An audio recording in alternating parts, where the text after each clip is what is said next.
Olá, bom dia para você que nos acompanha. Seja muito bem-vindo a essa edição. Estamos ao vivo. São 10 horas da manhã pelo horário de Brasília. Vamos juntos acompanhar os principais destaques do Brasil e do mundo desta quarta-feira. E hoje é a data limite para as empresas pagarem a primeira parcela do 13º salário. O dinheiro é importante para cada trabalhador, mas também coletivamente para a economia do país.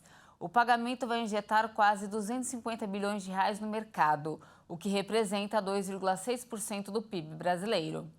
A estimativa é do Departamento Intersindical de Estatísticas e Estudos Socioeconômicos, o DIEESE, que também prevê que aproximadamente 85 milhões de brasileiros sejam beneficiados com rendimento adicional.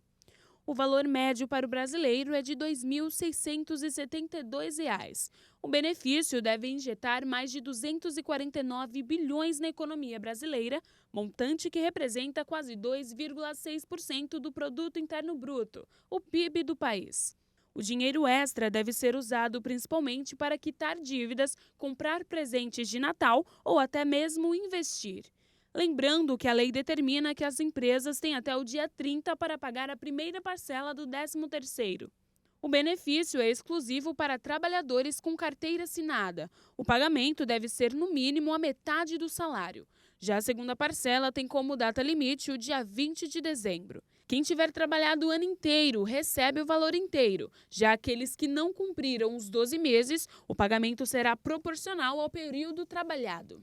O cálculo inclui só os meses em que a pessoa trabalhou pelo menos 15 dias.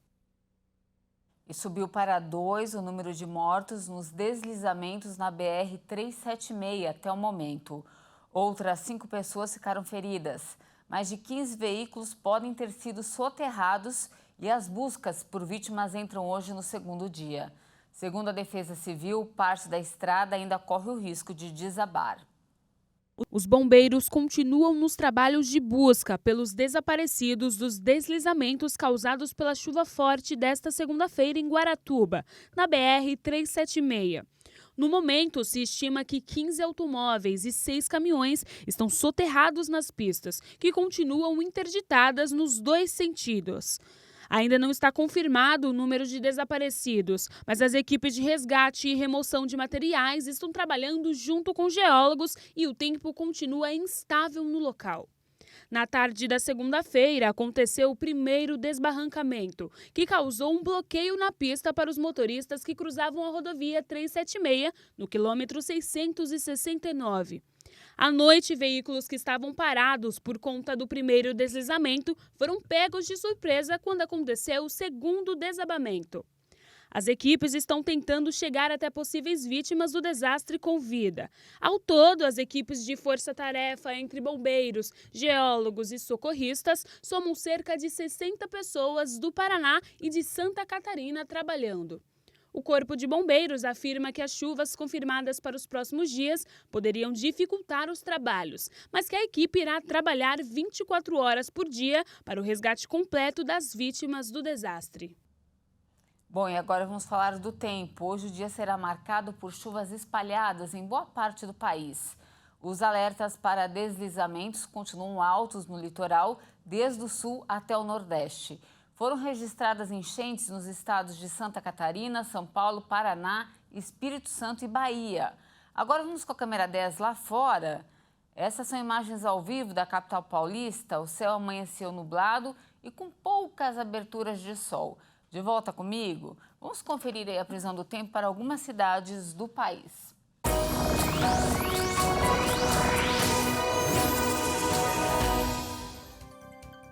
De olho aqui no nosso telão, começamos falando de Recife, em Pernambuco. A quarta-feira será de sol, mas atenção que ao longo do dia as nuvens começam a se formar e tem risco de chuva a qualquer hora. A máxima deve chegar aos 28 graus. Em Aracaju, no estado do Sergipe, o dia também será de sol com muitas nuvens. A previsão é de chuva rápida por lá.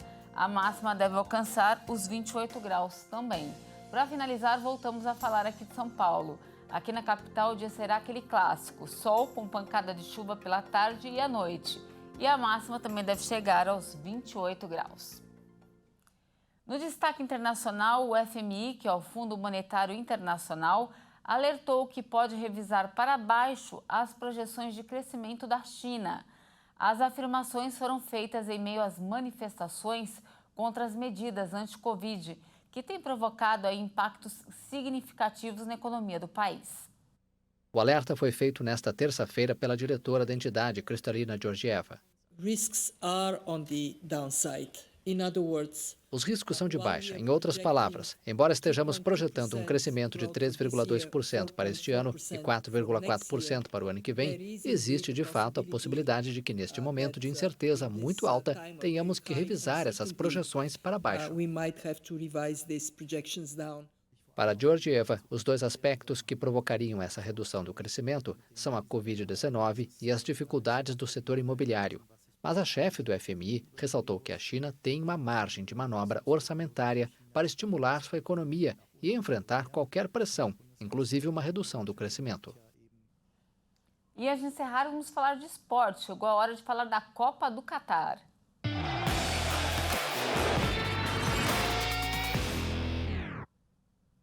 E olha, 2 confrontos das oitavas de final da Copa já estão definidos.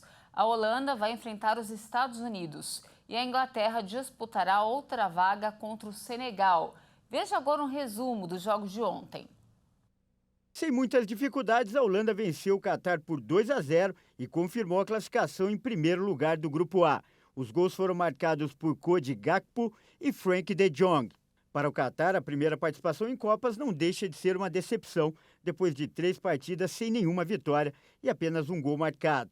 No mesmo horário, o Senegal bateu o Equador por 2-1 e também garantiu vaga na próxima fase. O jogo foi tenso.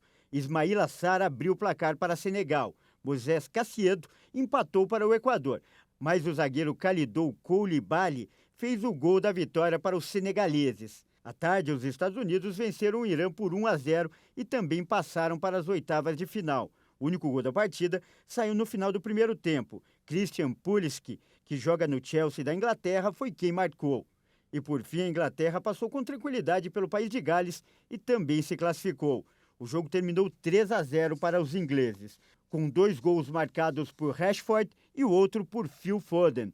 Com esses resultados, a Holanda enfrenta os Estados Unidos no sábado e a Inglaterra pega Senegal no domingo.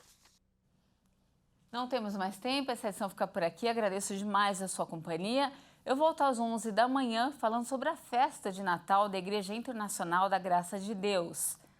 E tem ainda Eu Aqui te esperando daqui a pouquinho e, claro, você não pode perder. Até mais!